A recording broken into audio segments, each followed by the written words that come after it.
Okay, welcome back to the channel, everybody. I'm Seth Cross, and this is another episode of Commander Craft. Just for the record, if you do go on to enjoy the deck, the banter, the whatever, make sure you're liking and commenting on the stream. Tell me what you're excited to build for Bloomborough. Tell me what you would put in a deck for this commander, etc. And of course, subscribe for more of these videos. If you want to be a part of building the deck live, then you just have to join me on Saturday nights at 8:30 p.m. Eastern Time on twitch.tv/thesethcross, and that's where we'll be. Additionally, if you want to be reminded when we're going to go live and everything like that, make sure you're joining the Discord. There will be a link in the video description. But enough of that stuff. Let's get talking about what we're doing today. When I saw Wildsear here, Scouring Maw, I instantly fell in love. I love cascading stuff. I have an Averna deck where the hitting commander is really Immotley and multi. I'm not sure exactly how to say, but it's a Tamir deck where it's all just cascading stuff, and then the hidden commander is a Simic card where like everything you cast out of your hand as a 5 cost gets cascade, 5 or more cost. This would actually fit really well in the deck if it was more Enchantress-y based, but Scouring Maw is an elemental wolf. It's a 6/6 with trample, costs 3, a red and a green, and the main ability, and it's relatively simple, is enchantment spells you cast from your hand have cascade. So the more that we cast enchantments, the more that we're going to get free stuff. And very easy to do enchantments in pretty much anything with green. Having red is kind of neither here nor there. There's not really a lot of huge massive payoffs, but with this being a 6/6 with trample, there are some very interesting enchantments in red that will do really well in this deck. Basically the ones that say if a creature you control would deal damage, it deals twice that much damage, 3 times as much damage, etc. Basically the ways of amplifying the damage. So this is going to be a very linear deck where the main goal is to ramp up a little bit, start playing enchantments, which are just going to turn into more enchantments, and then explode with a big commander hit to everybody. There'll probably be a Ketis in there. The way Ketis works, it doesn't deal combat damage, like it's not your commander dealing combat damage, so you won't get to hit somebody for commander damage and kill the whole table. You could hit somebody for commander damage 21, and Ketis will deal that much damage, which is probably still a chunk of damage, but it's not going to be quite as crazy as like a one-hit killing people, anything like that. Can't go too crazy. If you've never seen one of these videos before or been here for these streams, there are a few rules when we're putting the deck together. I have tabs, as you can see up at the top here. I have Moxfield, EDHREC, and Scryfall. I cannot, in the EDHREC, go here, search up Wildsear, and just pick 100 cards out of that page and call it a day. Toward the end, we may look at Wildsear's page in order to see if we missed anything, but I cannot go directly to the commander that I am building. I can go to the colors, I can go to the theme, so in this case Enchantress. I could do Enchantress Gruul. You might see a lot of similarities, but it at least offers a little bit of variance to the build and everything like that. I did have the idea of doing sagas, but there's only, I think, 49 sagas in Gruul, so you're not really going to get too much benefit out of it. So we're probably not going to do a focus on sagas. Maybe. It depends on how much of the support cards we have. Like, you're going to want the cards that draw you cards, the cards that are good mana, and then your interactions type stuff. So that's all going to go in there too. So maybe by the time we get to like, hey, here's the room to just do the enchantment stuff, maybe there will be some sagas in there that we really want. We have our first 10 cards and our commander, so it's 11 cards if you see on the lower left. These are pretty much all very simplistic in what they do. Eidolon Blossoms draws cards whenever enchantments enter the battlefield. When you cast, you draw a card. Whenever enchantment enters the battlefield, you get a counter on it and you draw a card. I talked about it when we were selecting this. One thing I do also like about this card is how it is another threat. It will grow over time and very quickly in this deck, and make people have to pay attention to it. So it's easy when you have a Voltron commander where like that's your only threat, that people can focus it down and make it really hard for you to facilitate like hitting people. This at least offers another target for people. Thickets of the Thicket, I just absolutely love this. Great card advantage. It is a swole card, so it's going to make our commander huge, and I just think that's really cool. And then another cast enchantments, draw a card. For ramp, Sanctum Weaver adds mana equal to the number of enchantments we control. We plan on having a lot of enchantments. Herald and Goblin and Archaeomancer are cost reductions. This is just enchantments. This is red or green spells. I like these more so than just mana rocks, because mana rocks give you a set amount of mana per turn.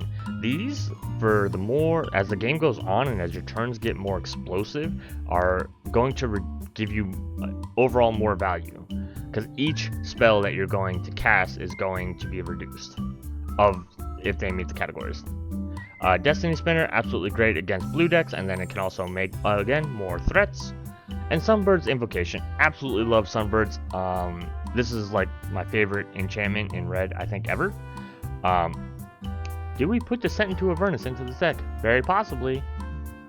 Ramp people, well, ramp the game up just in general.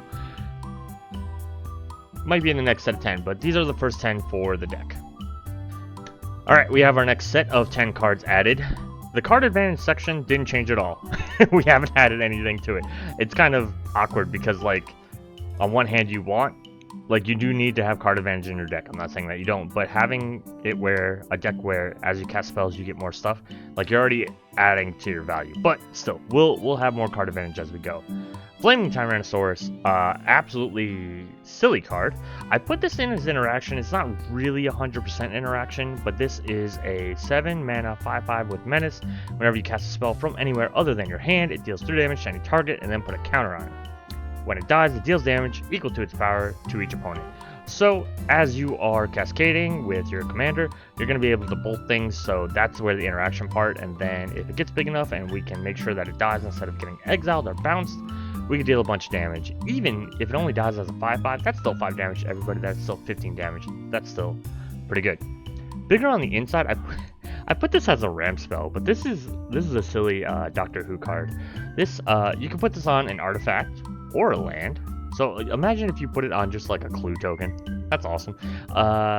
The permanent has tap. Target player adds 2 mana of any one color. The next spell they cast this turn has Cascade.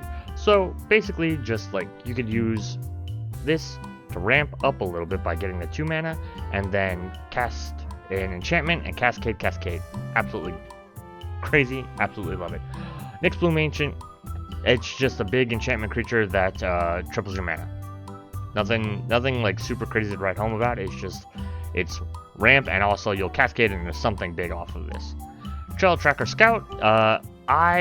This card is in the deck that Wildsear comes in. Absolutely love this card. It's a mana dork, but I love the expend 8, return a permanent from your graveyard to your hand. I think that's really strong, and every time I've used it in Bellow, I've really enjoyed the effect of it.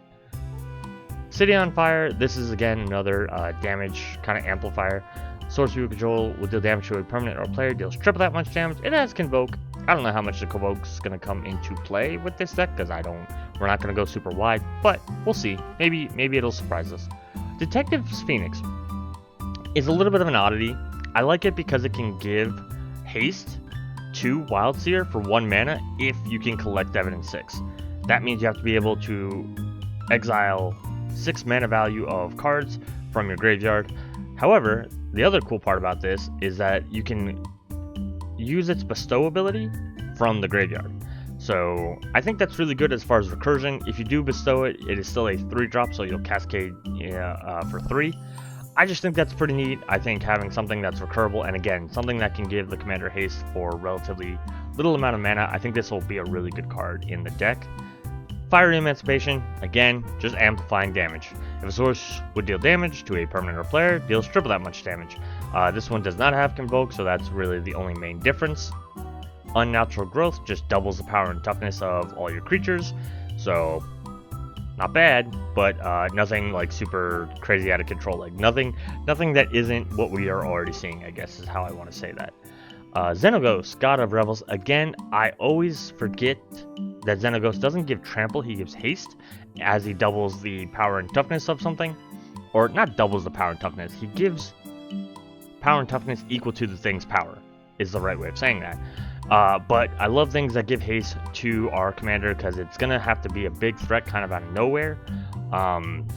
So hopefully, you know, either our commander's out and we get the cascade this into something else, or something else into this, and then our commander can get bigger and get the haste.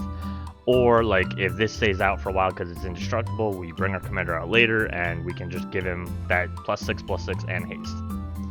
And the last entry for this batch is Keeper of Secrets, Warhammer card.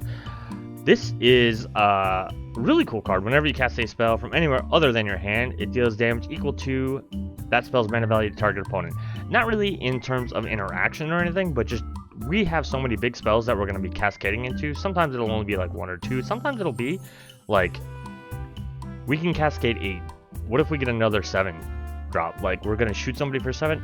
That's just ways of accelerating this game. I think that's really important in decks where you're going to be very aggressive. You have to be able to keep going fast, and that's what we're going to do. And this also interacts with some of the other cascade cards we have, even like the Sunbirds, because you are going to exile it. It basically says, so it's not from your hand, right? That's the important part, is what I'm trying to get at. So Keeper interacts with Sunbird's invocation, and I think that's really important to have all these little things kind of do little bits and pieces to work together. Alright, almost done with the non-land cards. We added quite a few things. We added a new section of Gotta Go Fast, so some of the cards that we have are going into there, and that's just highlighting the fact that we want our commander to have haste so that we can put them down and attack with them all at once. We put in Bitter Reunion, a Gotta Go Fast card / card advantage card, because when it enters you can discard a card to draw 2, so kind of card selection, and then you can sack it to give haste. Colossal Magistry at the beginning of your upkeep. Our commander is way more than a 4 power creature, so hopefully we'll draw some cards that way. Outpost Siege is a little tricky. I kind of went back and forth on this one a little bit while we were making the deck. When we are casting the cards from exile, we won't trigger Wildsear and we won't trigger the Sunbird's invocation. The Flaming Tyrannosaurus and the Keeper of Secrets, however, will care, as well as Passionate Archaeologist, which we're going to talk about in a second. Those are the cards that are going to care about Outpost Siege. I feel like it's enough synergy where I think it goes well in the deck. Rhythm of the Wild as a haste enabler. We can give our commander the counter if we already have another haste enabler. If we don't, boom, give him haste with the ride ability. And of course can't be countered. Great against control decks, which we're going to have to worry about. Bear Umbra, whenever a creature attacks, this creature attacks, untap all lands. 1 huge ramp. Absolutely massive to be able to cast a spell, get something for free with a cascade, untap, cast something, get something for free off the cascade. That's 4 spells off of really just where normally you would have only cast 1. It does also totem armor, so it's kind of like protection-y too, where if something goes to destroy it, this will fall off instead. Descent into Avernus, I just absolutely love how this ramps up games, and I mean ramp in both the treasures that it gives you, but just dealing the damage. We want to be aggressive, we want our foot on the pedal, this is going to do that. Mana Reflections, I don't remember if this was one of the ones I already had in there, but if not, mana from permanence is now doubled.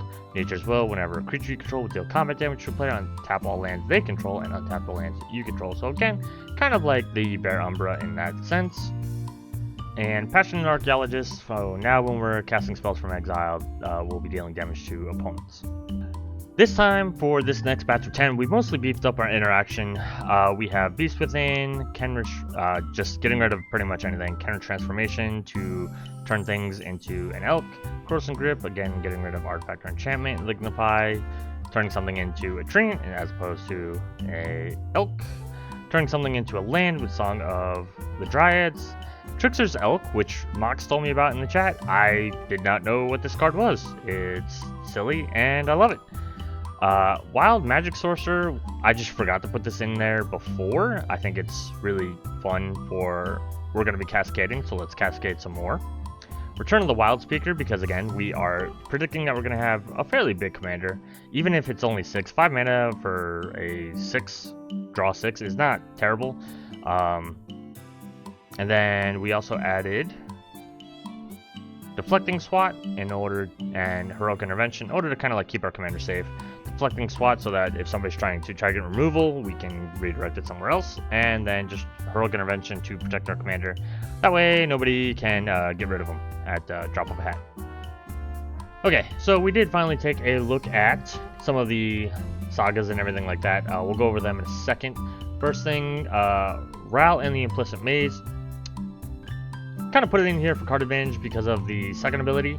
It's also a 5 mana enchantment, so it's just a good way to get into like other things and again help you out a little bit. Getting rid of the little creatures, so the 2 damage to each creature and planeswalker your opponent's control. I'm not usually super worried about planeswalker control for decks like this. However, doing that 2 damage to everything, getting rid of like small value creatures, or like, I know our commander has trample, so chump blockers aren't a thing, but getting rid of the ways that they're going to soak up little bits of damage sometimes is really good, and or just getting rid of all kinds of like 1/1 tokens, that can be really useful. Rishkar's Expertise, a 6-drop where we can draw probably 6 cards is going to be like the going rate, and then you could drop a 5-drop enchantment, hopefully, from your hand, and that does count as something for Wildsear to cascade. However, you won't get expend triggers from that because you're not paying mana, but that's fine. Elder Dragon War, again, 2 damage to each creature and each opponent. Not super worried about that, but you do get to read ahead on this one, so you can discard any number of cards and draw that many cards. If you have a handful of lands, you can get rid of all the lands, get something back. And then getting the flying creature, I mean, it is a flyer. It could be there to help you like not die to flyers, something like that. The World Spell, again, another read ahead trigger. This is a 7-drop enchantment, so I really like that. Look at the top 7 cards, reveal a non-saga permanent card from among them, put it in your hand, put the rest on the bottom.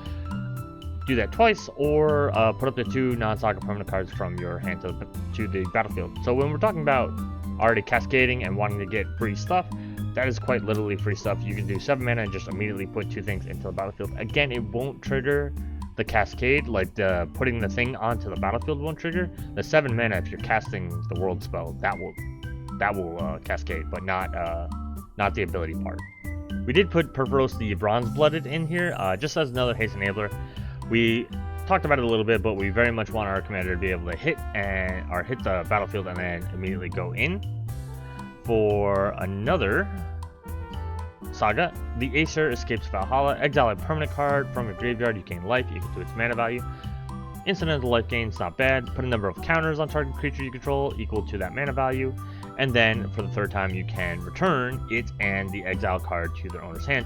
It's repeatable. That's really cool, and it's a way of getting some of your enchantments from your graveyard back into your hand while buffing your commander and gaining some life.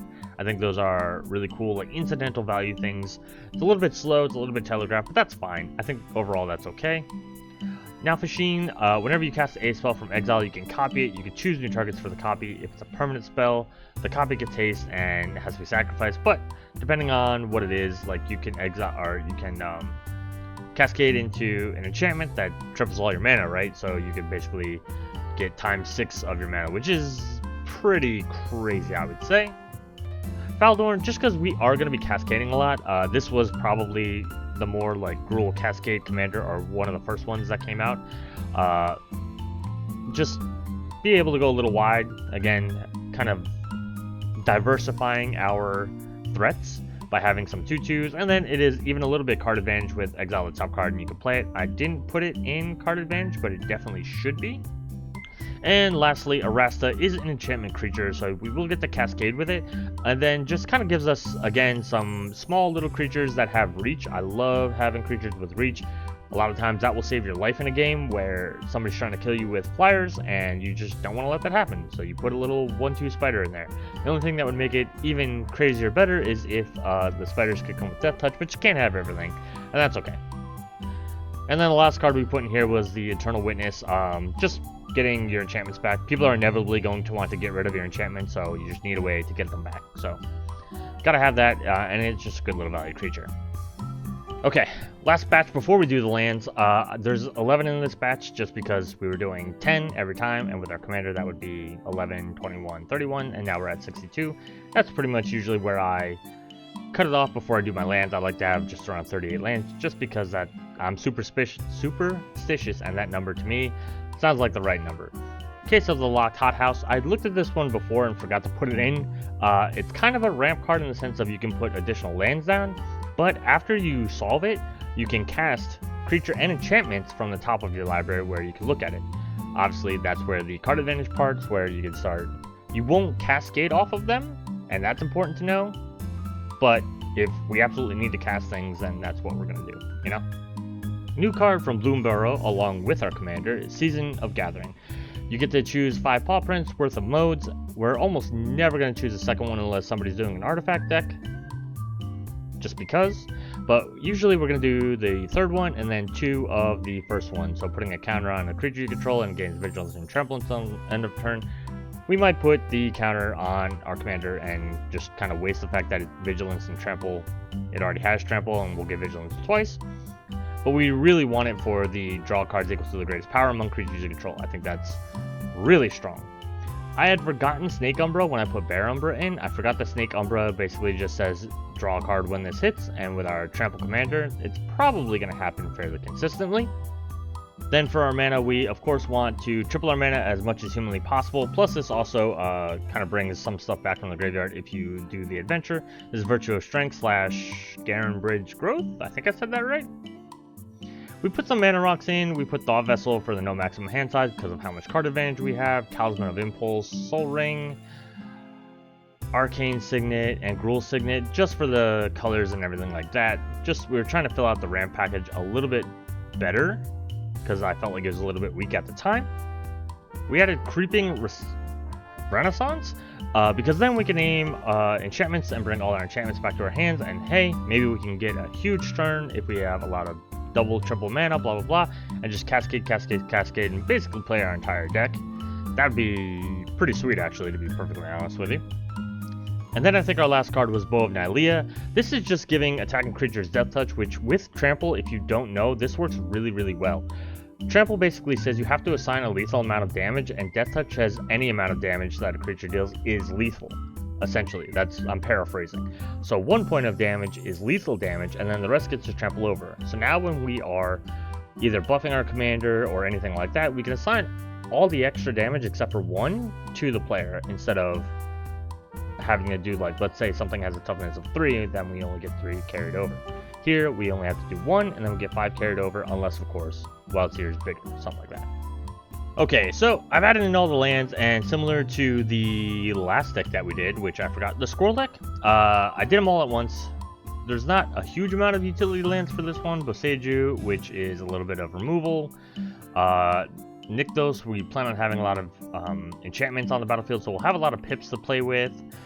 Aside from that, everything's pretty much just for the colors and everything. We wound up with 18 basics. The last thing that we do at the end of the stream usually is that we go into the deck tester. We do a couple of hands. I will say I was very surprised to see this number come down. We were over 4 with and without lands for a few times, and that's basically like our mana, the average mana value, mana curve of our deck. But yeah, we're gonna hit this playtest button right here. Is this a hand we can keep? Yes, actually, I would say it is. There's not a lot of stuff to do, but like this is kind of card advantage in the exile and then play, exile and play. So I would probably play it. It would enter tapped. Top card is that. Let's put it on the bottom. Move to bottom of the library. Next turn. And then of course this will untap. I would boop. Tap these. Gruul Signet, we ramping. Running away with the whole game. I would have this enter tapped, tap these 3, put in the Baldorn, basically just kind of setting up. Okay, that was much. Then put this in, whoop, tapped. I would probably just kind of let the turn go. Doesn't need to be too crazy. Exile the top card. Oh wait, you can play this turn. Hold on. So I guess we could tap, tap, exile this card. Alright, so we would see this, and we would play it, then we get a wolf. Yeah, it's not bad. And then we could do our land for turn, and we would take the 2, because this leaves us up to tap these, sacrifice this. We have pretty even. Let's just get to, I think we have, I don't know, we're pretty even altogether. Let's get 2 forests. Close and shuffle. And then they would enter tap, but we're about to untap them anyway. Alright, so now that's kind of crazy if you think about it. For turn, let's just call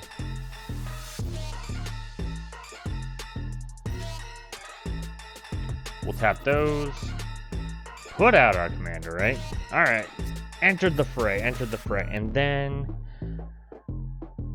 we could either hold on and hope that nothing bad happens and keep this deflecting swat. Well, we have the deflecting swat up no matter what. So let's say we would put this on somebody's thing, but we're going to cascade in something, into a soul ring. That goes on the bottom, and then that's out on somebody else's stuff. And this, we would cast that, which would, of course, give us another wolf. Arr. Not bad. Not bad. Exile the top card you may play it this turn. Okay, so we wouldn't want to do that on another person. Boop. Alright, well, we're gonna cast that. And then let's do something a little crazy here. We're gonna tap. We're gonna go to put this on our commander. Right? But we have a cascade first. We're looking for, hey, that enters the battlefield. And then these go to the bottom. We get another wolf. Alright, so now, whenever we, whenever another enchantment, we get to draw cards. Oh, that's actually really good. How much mana do we have left? So if I was smart, I would have tapped it like this. That way I have red. We could even do that. So red, red, red, 2. We're going to do the gratuitous violence. I got to draw off what? Whenever, what am I draw? Hits the field before the enchant does. Oh, you're right. Okay, cool. Now we're playing gratuitous violence. We get to cascade for a 5-drop. Does this count? Do we have to cast the sorcery side? I'm not exactly sure how this works. If we have to cast it for free, I mean we can, and we can just pick up the mirrored landscape. Not the end of it. Does not count. Fantastic. That's why you have chat. Alright, cool. We'll get, yeah, sure. Move to the bottom. Has to go off the higher of the 2. Okay, cool. We're gonna choose cons. So at the beginning of your upkeep, exile the top card. We cast. We got 2 enchantments. So this is gonna go add a counter. So that's now a 3/5. We're gonna draw off of both of these. And we're gonna get to our 1 Awu. There's my Awu. It's not bad. Not bad at all. Oh my god. Alright, and then we can attack with our commander. When it attacks, we get to untap all our lands. So let's say instead of this, we had done this, right? Because block. So now we untap. That's pretty good. That is pretty good. Alright, how much do we have? 1, 2, 3, 4, 5, 6, 7, 8, 9? 9? What do we want to do for 9? I mean, we're here to do a thing, right? Let's keep doing a thing. La boop. Oh, cascade. Yep. That counts. Whenever one or more creatures go to combat, tap all that land on tap. Kaboop. Boop. I will draw 2 and get an awoo. This will also get a counter and a counter. Alright. And then if I don't remember if I played a land, but let's just say that I did, right? We still have enough for this. Boop, boop, boop, boop. We'll play it. That will make us cascade. Ha! That's a good cascade. We will draw 2. We will make an awoo. We have now additional land for turn. And then this should have 2 more counters. So that's a 7-9 now? Not bad. Holy crap. Alright. Oh my Christ. I just saw what I just got and holy shit.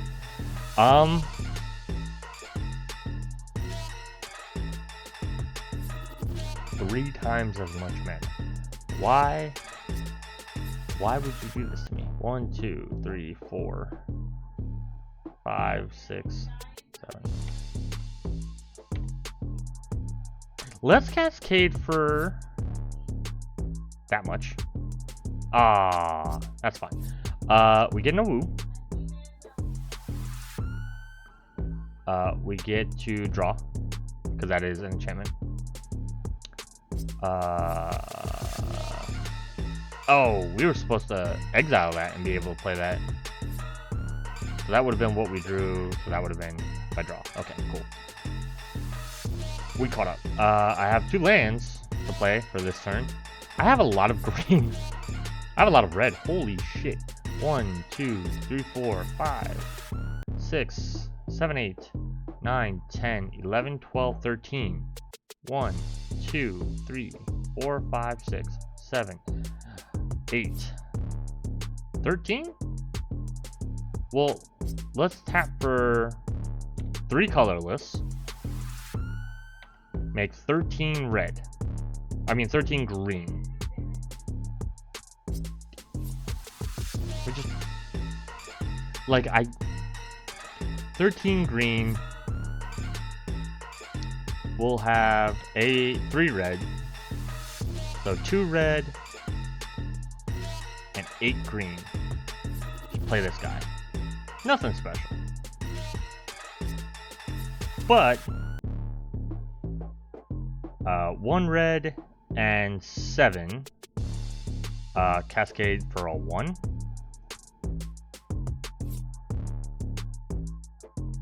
I don't know.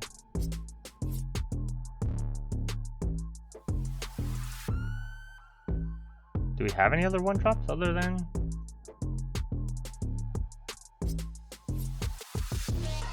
Okay, let's just view library.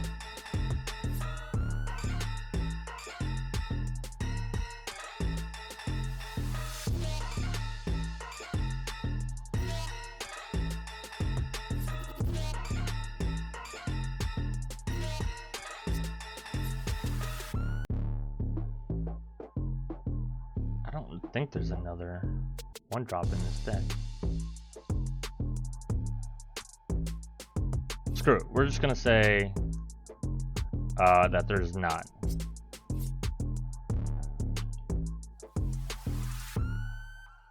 Move to the bottom. Shift L.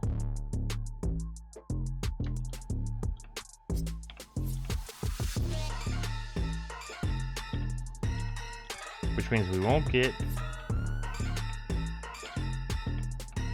an awoo. We don't get the woo, but we do get a draw from the set scene. We also, now this enters, we can discard this to draw 2. Okay. I had 5 green left. So let's just do this. We will probably get no woo. Well, let's...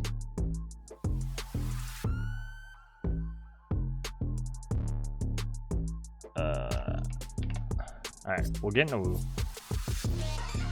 Deck's very confusing, okay? Leave me alone.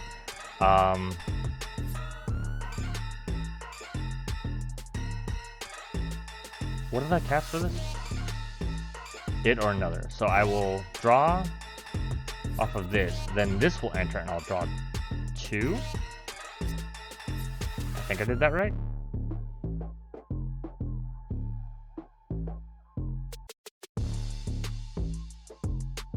I don't know what I'm doing anymore.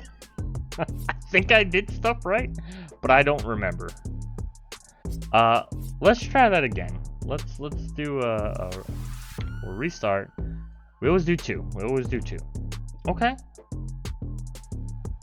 I'll keep it. Draw for turn. Alright, cool.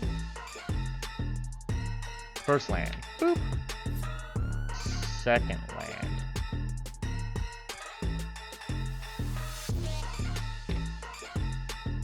Alright. I had hoped I would kind of draw. 1, 2, 3. We'll put the beast within underneath, and then we will put these in the bottom. Alright, and then I have these 2 for that guy. I think I like that, right? Oh, there's my red. This we're just gonna remember this is underneath there.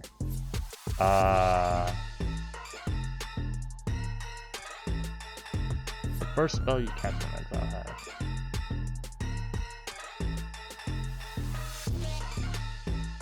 I'm debating what I want. I think I want to do this. My enchantments will call it. Oops, sorry. One less. And then during my end step, I will crack this and get, I think, 2 mountains.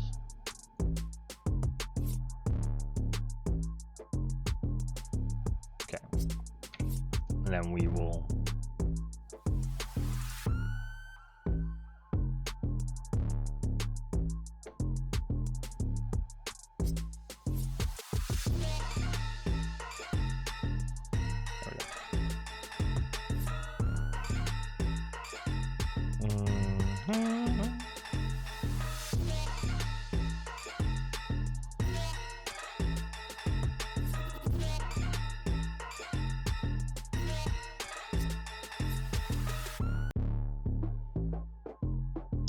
I think we just do setup stuff.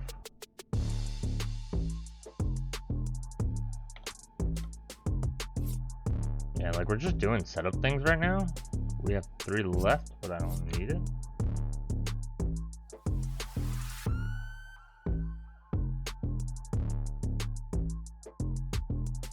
There we go. Alright, so now we can... Okay, we can play the commander, tap, play the Nature's Will. We get a Cascade for 3.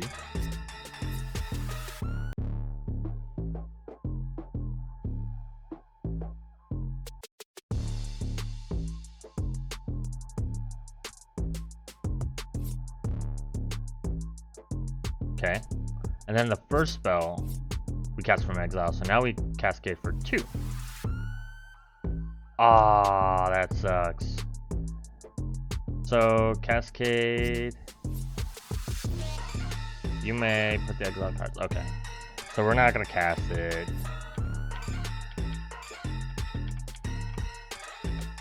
Alright. Enchantment, we would gain a life. We would gain 2 life. And then if we could attack, we would get to untap and do more stuff. But let's just say that we don't, right? Alright, so we'll do tap. Well, hold on. First off, we'll do green, tap, because we do have power 6 or greater now. Get our soul ring. Oh, wait, no, that's the first spell we cast from exile. We don't want to do that. We don't want to do that just yet.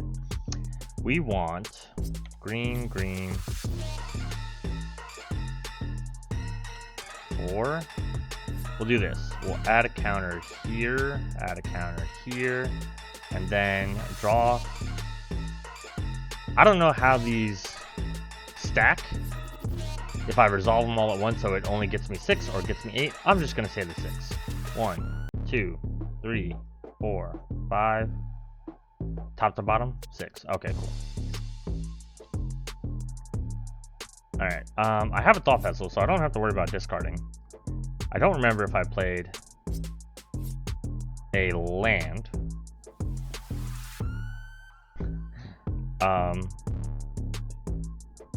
Oh. No, not that. Sorry. Tap, tap, tap. Sanctum Weaver. It will go through my whole deck for a 1-drop. I don't have a 1-drop. However, I will choose to give it a haste and tap for X mana of any one color equal to the number of enchantments I have. Right? How many enchantments do I have? 1, 2. Oh, 3. It's only 3.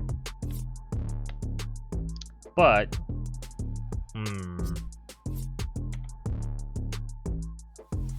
do that, and again we would go through the whole thing, blah blah blah blah.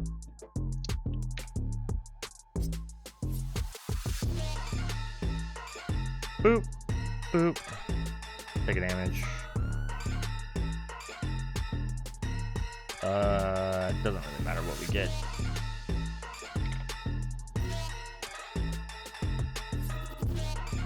Shuffle close. Boop, boop. I need stuff. Tap. Tap, tap.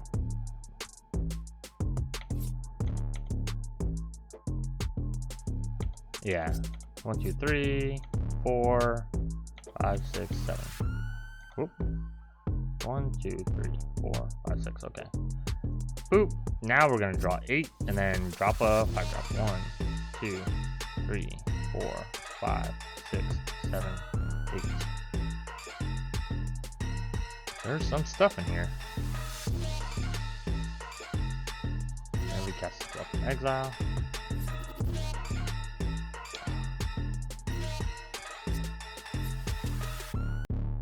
I think we do the Rouse. Alright.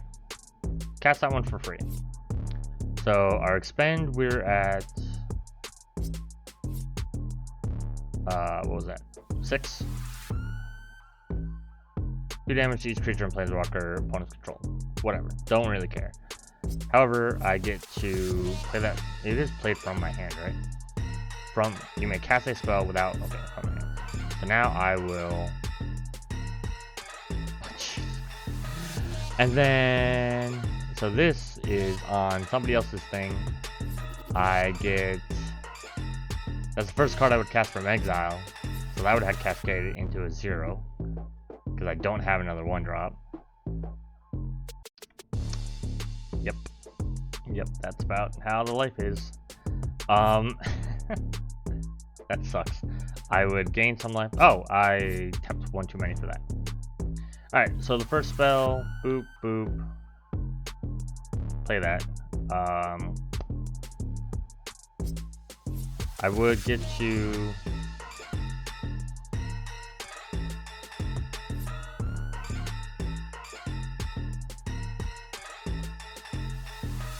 What is this? I would get a permanent from my graveyard to my hand, because I have definitely done that. It would probably just be my hand. probably just be the mirrored landscape. This is kind of a little bit crappy. 1, 2, oh, hold on. 1, 2, 3, 4, 5, 6. Alright, I have 6 enchantments now. So I can just tap that for green to this. Cascade into a beast within, of all things. And then I get a 2-drop. Oh no. I already did that, sorry.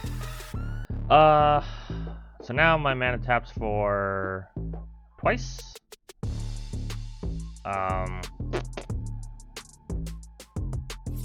Gain another life. I probably should be at a higher life total, so permanent. So 4, 6, 8, 10. I still have 10 mana left? Jesus Christ.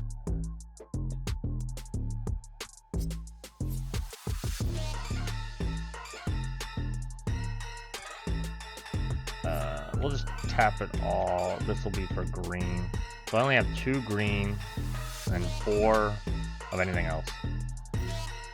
Well, I only have 1 green now of anything else. We'll draw 8. 1, 2, 3, 4, 5, 6, 7, 8. We'll use 2 of my 4 colorless. What do they have? 10? And then I did 5. Go down to 3. Make green. 2 green. 3. Back up to 5.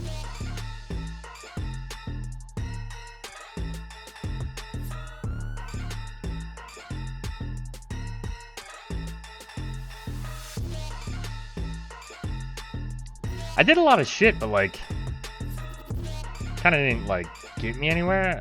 I just, all right, yeah.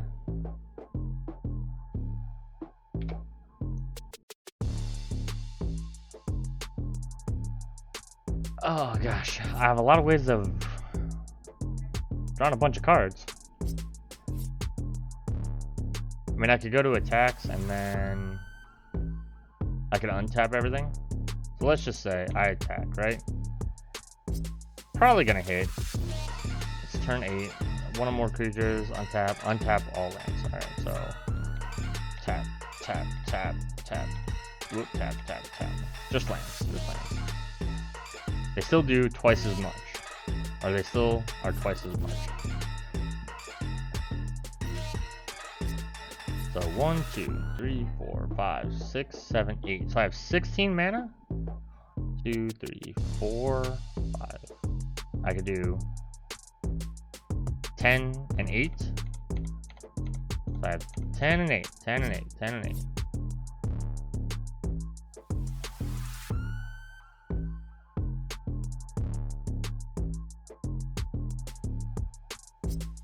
And 8. 18, 15. Don't get anything for it.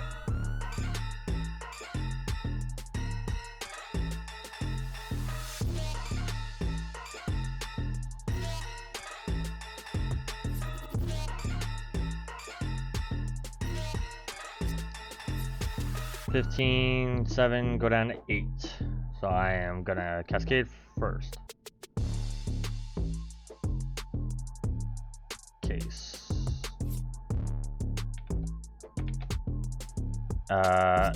Get in.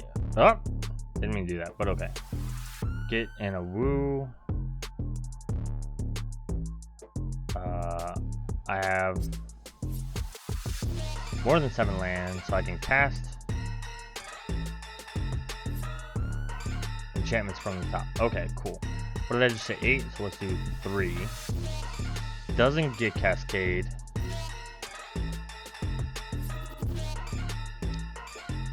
Put counters, put 8 counters.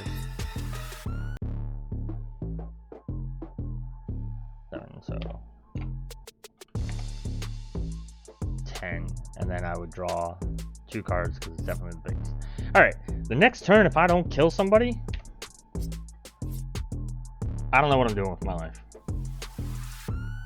But there we go. It's a very confusing deck. I did not realize how complicated all the triggers would be.